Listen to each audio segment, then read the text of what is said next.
यहाँ भी लोग कहे वाह साहब बहुत अच्छे थे, बड़े सज्जन थे, कितना अच्छा व्यवहार था, कितना लोगों की भलाई करते थे। आपको घर में भी प्यार मिलेगा, आपको समाज में भी प्यार मिलेगा, हर जगह आपको सम्मान मिलेगा और मरने के बाद सदगति मिलेगी, आत्म शांति मिलेगी, आत्मा को भटकना नहीं पड़ेगा। और जो रातों दिन पैसे के पीछे, परिवार के पीछे, खुराफात के पीछे, राजनीति के पीछे भाग दौड़, अंधे दौड़ करते रहते हैं, उनको मरने के बाद धुंधकारी के तरीके से आत्मा उनकी भटकती रह जाती है। फिर उसका आधार एक ही है, केवल कथा, जो हमारे जीवन की व्यथा को दूर करती है। इसलिए हमारे ऋषियों ने कथा का सृजन किया, 18 पुराण लिखा, स्मृतियां लिखा, ये सारी कथाएं इसीलिए लिखा कि आदमी उनको सुन करके अपने जीवन की व्यथा को दूर कर सके। चलिए, बड़ी कथाएं हम नहीं सुन सकते हैं, उसमें बड़ी व्यवस्था बनानी पड़ती है। तो ऋषि हमारे समय समय पर चिंतन किया करते थे कि ऐसे भी लोग हैं जिनकी सामर्थ्य नहीं है कि वो 10-50 हजार खर्च कर सके, तो छोटी छोटी कथाओं का सृजन कर दिया। सत्यनारायण लिख दिया, सत्यनारायण व्रत कथा लिख दिया।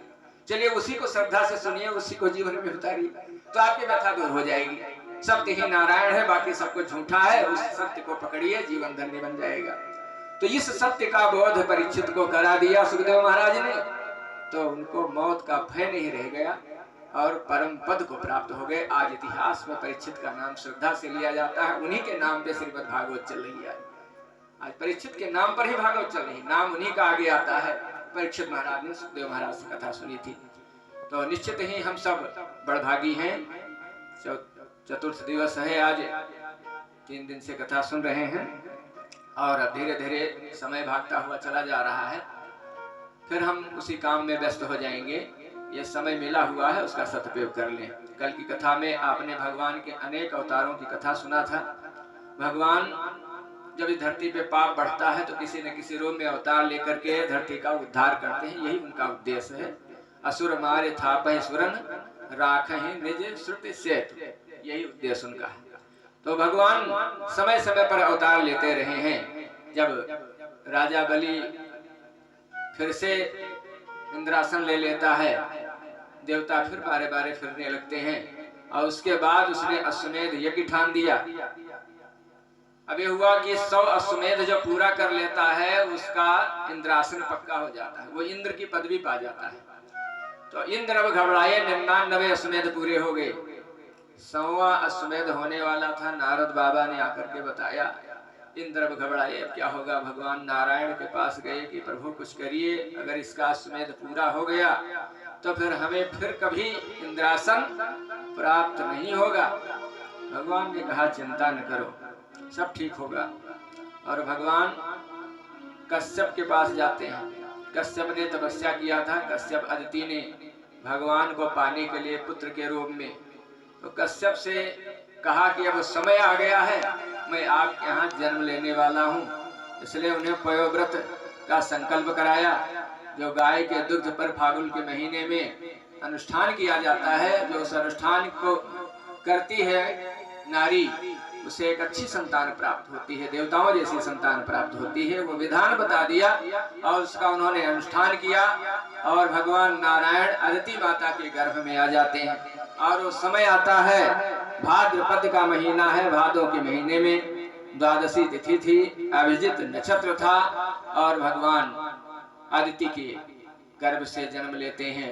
बोलिए नारायण भगवान की, वामन भगवान की। इस बार भगवान वामन के रूप में प्रकट होते हैं, क्योंकि परिस्थितियां जैसी होती हैं भगवान उस अनुकूल अवतार धारण करते हैं। इसलिए यहाँ परिस्थितियां कुछ अलग थी। यहाँ उन्हें युद्ध नहीं करना था, यहाँ छल से काम चलाना था, छोटे बन के काम चलाना था। कहते हैं जहाँ बड़े बनने से काम न चलता हो, वहाँ छोटे बन जाओ, छोटे बन के काम निकाल लो। और हर जगह अहंकार काम नहीं आता है, अहंकार में तने रहो, नहीं हमारी हुकूमत चले, और नहीं जहाँ चलने वाली वहाँ छोटे बन जाओ भैया, काम निकाल लो, अपना काम चल जाएगा। तो भगवान ही शिक्षा देते हैं हम आपको, और वामन के रूप में अवतरित होते हैं। जब उनका अवतार होता है तो उनके सारे संस्कार किए जाते हैं। तस्योपनीयमानस्य सावित्रीं सविता ब्रवीत, बृहस्पतिरे ब्रह्मसूत्रं मेखलां कश्यपो ददात, सारे देवताओं ने मिल करके वामन भगवान का संस्कार किया। हमारे संस्कारों का देखिए कितना बड़ा महत्व है। स्वयं नारायण भी अगर मनुष्य रूप में अवतार लेते हैं तो वो भी संस्कार से जुड़ते हैं। वो सिखाते हैं कि संस्कार हमारे जीवन का महत्वपूर्ण अंग है। अगर संस्कार नहीं देंगे तो जीवन अच्छा नहीं बन सकता है। देखिए, पैदाइश एक जैसी होती है जानवर और मनुष्य की, लेकिन जानवर को संस्कार नहीं मिलते हैं, वो जानवर ही रह जाते हैं। तो मनुष्य को संस्कार देकर के उसे अच्छा इंसान बनाया जाता है, उसको माहौल, उसको वातावरण दिया जाता है। इसलिए कहते हैं माहौल घरों का बच्चों पर करता है असर बड़ा भारी, हो वातावरण श्रेष्ठ।